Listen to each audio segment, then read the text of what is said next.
Bem-vindos, irmãos, a mais um programa Passo a Passo com Jesus. Assim que, através do Sistema Canção Nova, nos acompanha no Brasil e em Portugal, queremos trazer mais uma semana uma reflexão do Evangelho Dominical. Estamos na terceira semana da Quaresma. Já vão 2 semanas, estamos a iniciar praticamente a segunda metade deste tempo forte que a Igreja nos propõe. E hoje o Evangelho transporta-nos até à Cidade Santa. Aqui, por trás de mim, como podeis ver, encontramos a esplanada onde, noutros tempos, esteve o Templo de Jerusalém.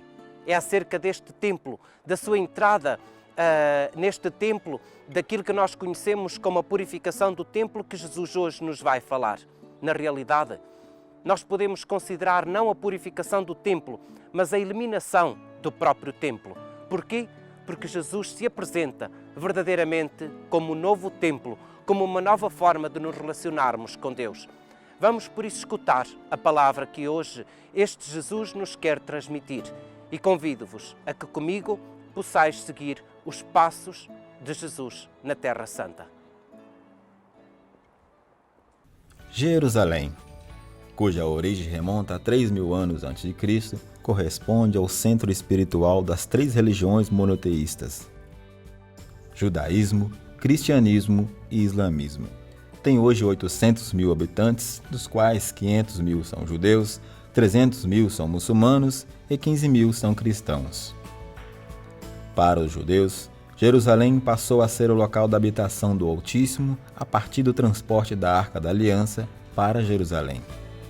O rei Davi manifestou a intenção de construir um templo sólido e de pedra para este objeto sagrado que continha as tábuas da lei.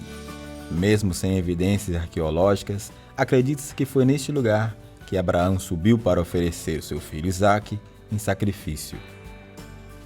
O templo foi efetivamente construído no 4º ano do rei Salomão, filho sucessor de Davi, 960 anos antes de Cristo.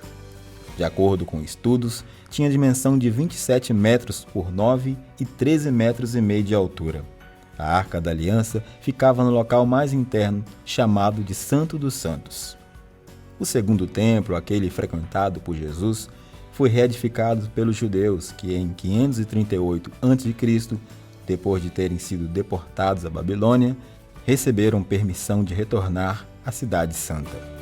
O Papa Emérito Bento XVI, em uma de suas homilias, explica que, lendo as Sagradas Escrituras, é possível compreender que Jesus amava o templo como a sua casa paterna. João narra em seu evangelho que, quando se aproximava a Páscoa, como os demais judeus, Jesus subiu para Jerusalém. Ali, encontrou o templo cheio de pessoas que estavam transformando a casa do Pai em um mercado. Foi nesta ocasião que se enfureceu e, referindo a seu próprio corpo, afirmou: "Destruí vós este templo e eu reerguerei em 3 dias." Jesus foi tantas vezes ao templo, mas, continua Bento XVI, seu percurso desta vez iria além. Ele subirá até a cruz, até o amor, até o fim, até o verdadeiro monte de Deus, ao definitivo lugar de encontro entre o Senhor e o homem. O tempo do templo de pedra foi superado.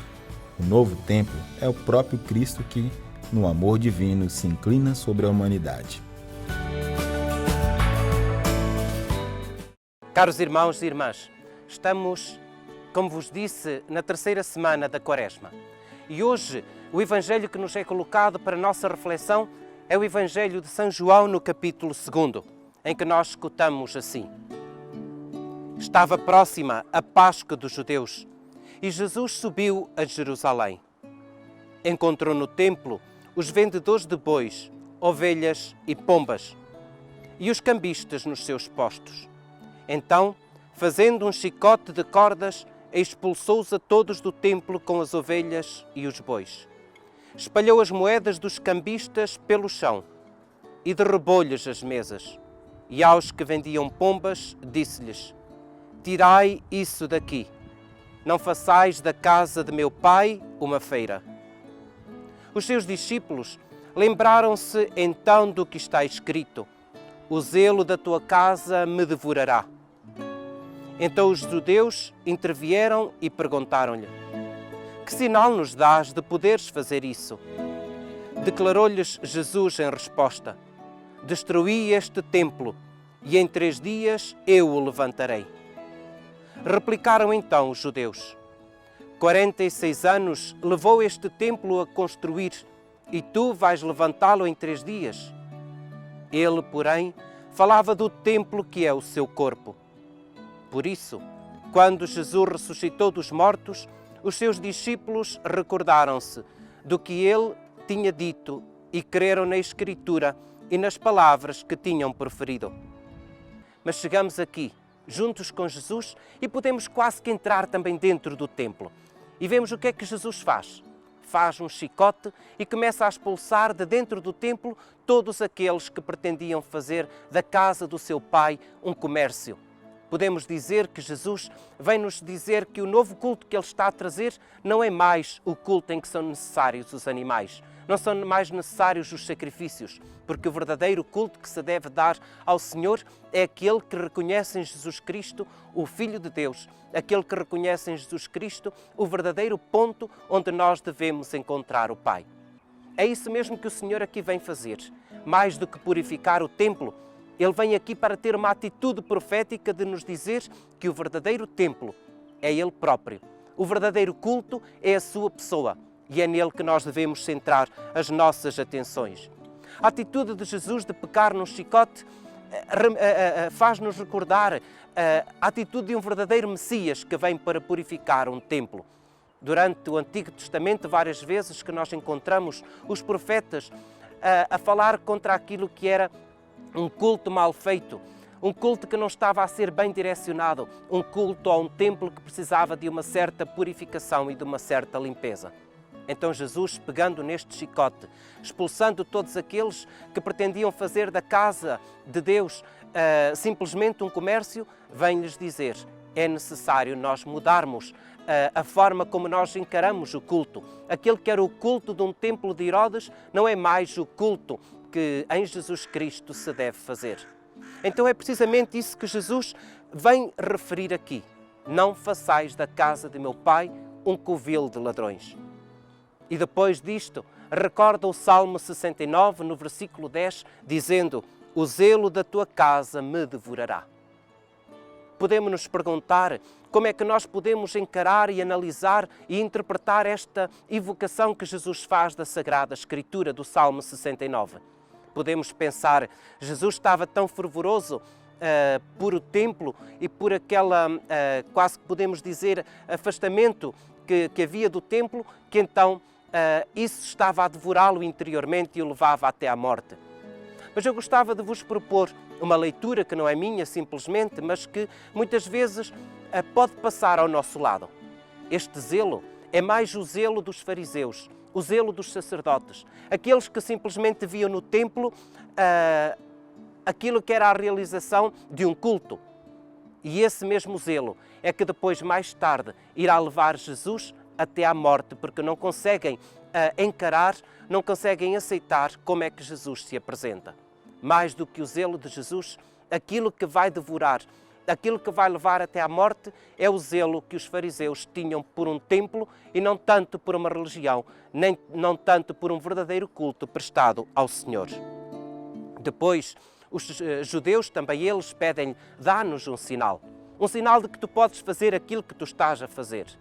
E Jesus deixa-lhes este sinal: destruí este templo e eu em 3 dias o reconstruirei. Mas como é que isso é possível se este templo demorou 46 anos a fazer? Jesus, de facto, falava do templo do seu corpo, do templo da sua vida, aquele que estava quase para ser colocado à morte, para depois ser novamente reedificado em 3 dias depois da sua ressurreição. Se nós fizéssemos uma leitura atenta daquilo que são as palavras utilizadas pelo evangelista, nós podemos nos aperceber desta mesma distinção. Na primeira parte do Evangelho, nós encontramos a falar do templo como esta parte exterior, aquilo que é conhecido como a esplanada do templo. Quando Jesus fala mais concretamente daquilo que nós conhecemos como o naós, como aquela parte mais sagrada do templo. Enquanto que para os judeus o mais importante era tudo aquilo que era um aparato à volta do templo, para Jesus era mais importante a parte central do Santo dos Santos. E ele identifica-se como verdadeiramente essa parte central. Jesus apresenta-se como o verdadeiro templo. É aqui que nós encontramos então esta nova compreensão que depois os discípulos também tiveram depois da Páscoa, de que Jesus falava na realidade da sua própria vida, falava na realidade do seu próprio corpo e da redenção que trazia. Se nos recordamos, no versículo 22 do nosso Evangelho de hoje diz-nos: quando Jesus ressuscitou dos mortos, os seus discípulos recordaram-se então das suas palavras. Não é fácil acreditar no momento em que aconteceu toda esta revelação que a Escritura faz de Jesus.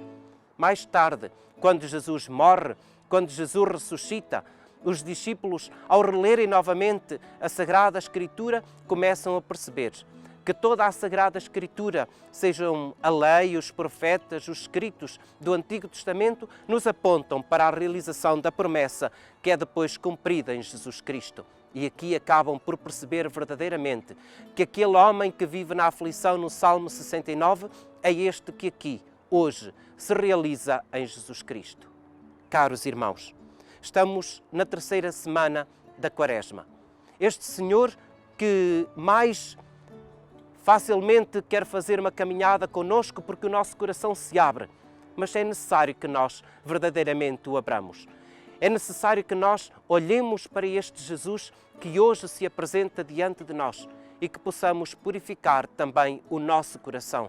Isto é, tirar de dentro dele tudo aquilo que não nos deixa reconhecer Jesus Cristo como verdadeiro Deus. Para si, que hoje nos acompanha, seja em Portugal, seja no Brasil, nós daqui da Terra Santa levamos esta mensagem. Abramos o nosso coração. Aceitemos Cristo como o verdadeiro templo. Aceitemos Cristo como aquele onde nós devemos colocar a nossa atenção para um verdadeiro culto a Deus Pai. E para vós eu deixo hoje esta bênção de Deus Todo-Poderoso, Pai, Filho e Espírito Santo. Amém.